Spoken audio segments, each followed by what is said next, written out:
The movie is based in the near future. A massive asteroid is advancing towards Earth and threatening to wipe out humanity. Therefore, the international community has come together for an operation called the UNMS, which is spearheaded by the Chinese government. It intends to launch a group of super nuclear missiles from a large base on the lunar surface. The plan is to use these missiles to shatter the asteroid and use the moon to shield the remaining debris from hitting Earth. After 8 years of meticulous planning, the missiles are launched and the massive asteroid is successfully destroyed. This sends everyone on Earth into a state of frenzy. Yes! We didn't even have to sacrifice Tommy Lee Jones. Meanwhile, on the moon, the project's maintenance engineer Dugu Yue welcomes the project commander Xing back to the lunar base after she returns from launching the nuclear missiles. It becomes clear that Yue has a major crush on his commander, but the latter reprimands him for being lazy and sends him back to his room. Lo and behold, it's then revealed that one of the nuclear missiles was thrown off course by a solar storm, leaving some of the asteroid fragments heading towards the UNMS moon station. Commander Xing immediately alerts everyone at the base and orders them to rush to the evacuation rockets. However, Yue is lost in his thoughts, oblivious to the threat looming outside, and people say simping isn't dangerous. By the time he notices the warnings and comes to his senses, he learns that all rockets but one have already left the lunar surface. The last rocket is piloted by Xing, and Yue rushes towards her in his space rover. But unfortunately, along the way, he crashes into a gigantic hole, and Xing is forced to take off, leaving him behind. After a while, Yue climbs back to the surface and watches the rocket leaving. At the same time, the asteroids rain down on the lunar surface, destroying everything in their way. Fearing for his life, Yue rushes towards a nearby crater for shelter. However, the impact from an asteroid throws him like a rag doll, knocking him unconscious. Unbeknownst to him, another massive asteroid flies over the moon on its way to the Earth. Yue eventually gains consciousness, and as he begins to cuss out his teammates for leaving him behind, he finally notices the large asteroid on a collision course with Earth. Soon, a gigantic explosion occurs, annihilating a large portion of the Earth's surface. Distraught, Yue immediately rushes back to the lunar base and tries to call for help. However, all his attempts to contact humans are met with silence. Several days pass by, and it soon dawns on Yue that there's a possibility of him being the only human alive in this universe. He goes into despair and starts honoring his fallen friends. The only good thing is that he has enough food to last at least 80 years. One day, he decides to go to his crush/commander Xing's room. The loneliness drives him mad, and he sets up a date with a DIY figure of Xing. After the meal, he makes out with the figure. Something tells me he's done this before. Meanwhile, it's revealed that some humans have managed to survive the asteroid, and Yue's teammates, including Commander Xing, have safely made it back to Earth. Somewhere in an underground base, Commander Xing and the others awkwardly watch Yue go mad and make out with her picture. They feel embarrassed by his actions, but the project's chairman feels that they should establish contact with Yue. He wants to broadcast the story of Yue's survival to everyone alive on Earth, because the ratings on this reality TV show will break all kinds of records.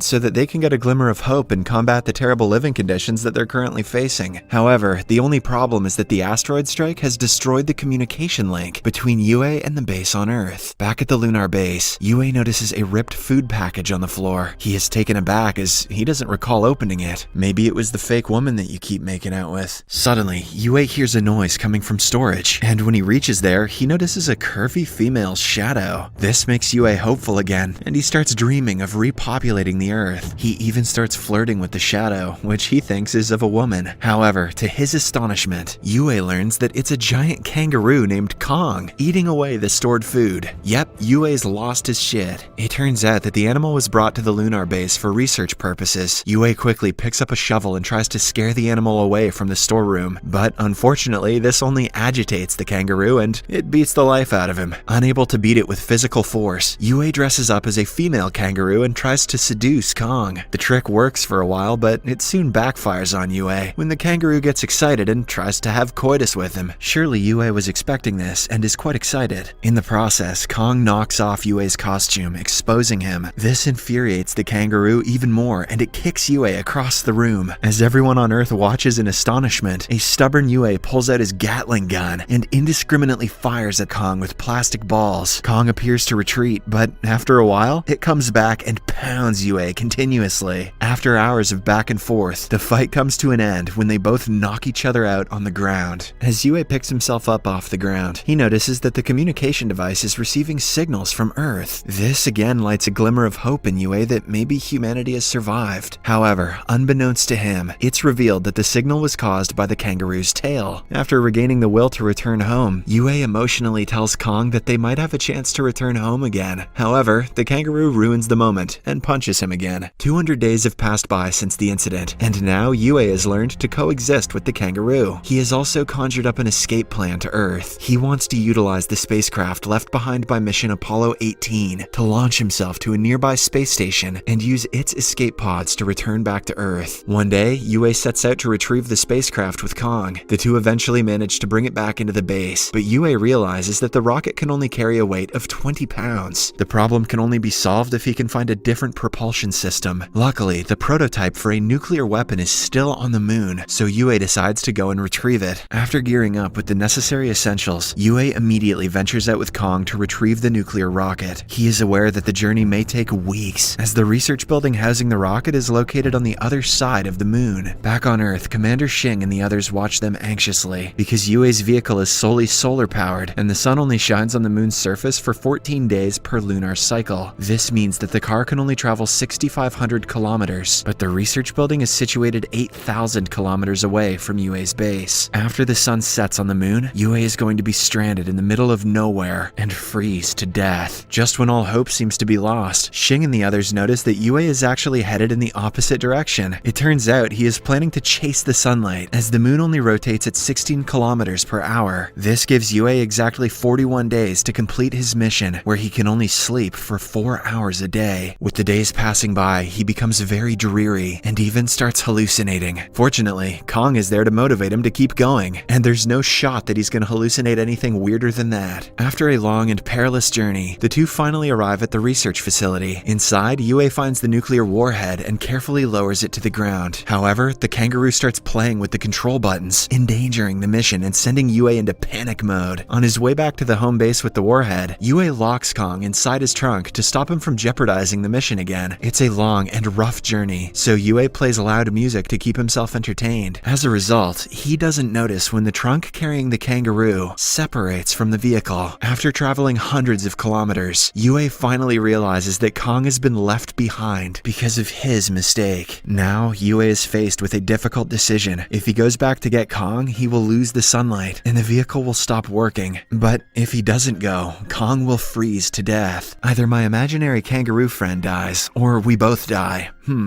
It's a no-brainer. Yue contemplates for a bit and eventually decides to go head back and retrieve the kangaroo, putting his own life in danger. After hours of traveling in the opposite direction, he makes it to the truck and reunites with his friend. The two share an emotional moment, and just like a puppy, Kong licks him out of excitement. The two then set out on their journey towards the base, while trying not to fall asleep as the sun continues to move farther away from their vehicle. Unfortunately, even after their best efforts, the sun eludes the two, making it impossible for them to survive. Hey, at least Yue got licked by a kangaroo on the moon. Despite this, Yue refuses to give up, and he continues to drive the vehicle as it is forced into its last hours of battery. He also turns off the heat to conserve as much energy as possible. Eventually, the car runs out of battery, and it comes to a halt 55 kilometers away from their base. Now, the duo only has 3 hours of oxygen left, and Yue finally gives up. He emerges from the vehicle and awaits his death. However, an idea suddenly strikes him when he notices that his animal friend is attracted to the reflection from his mirror. He quickly pulls out the door of his vehicle and transforms it into a sled, which will be powered by Kong.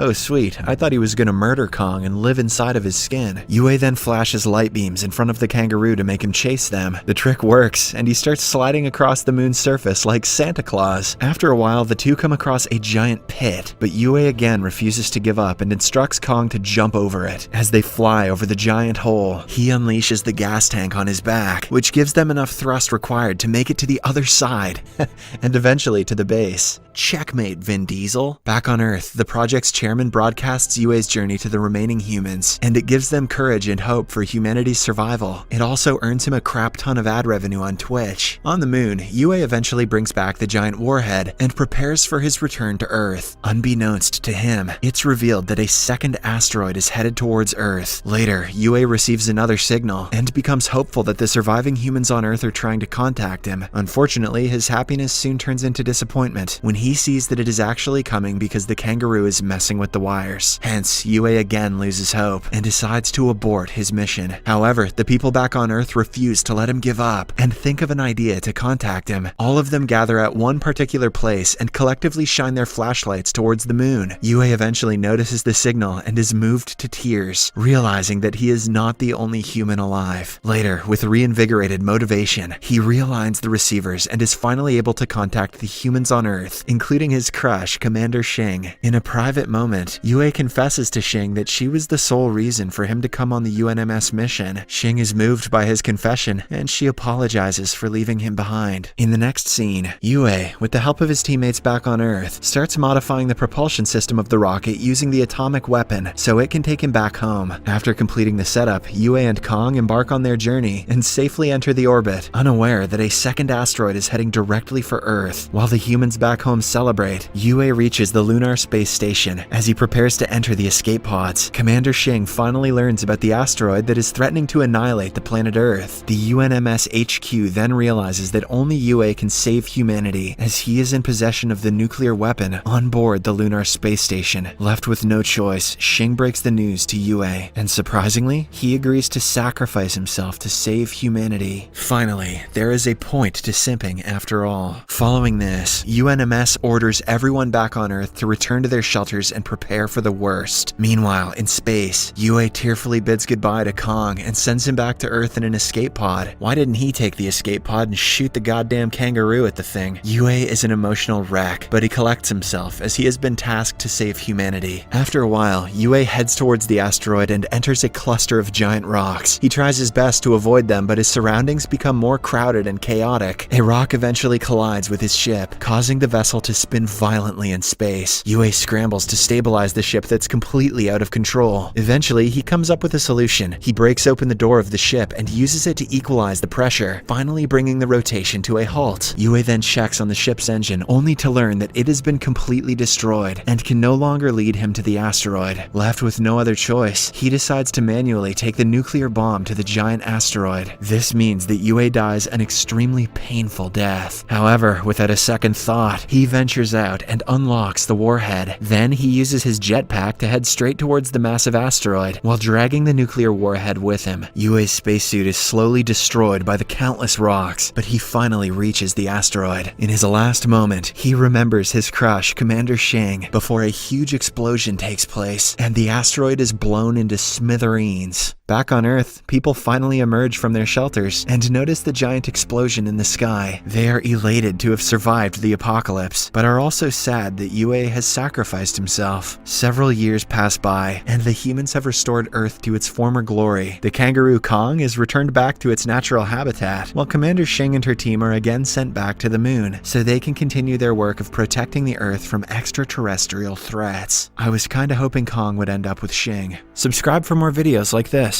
Turn on notifications, and leave a like to help the channel out. Thank you for watching.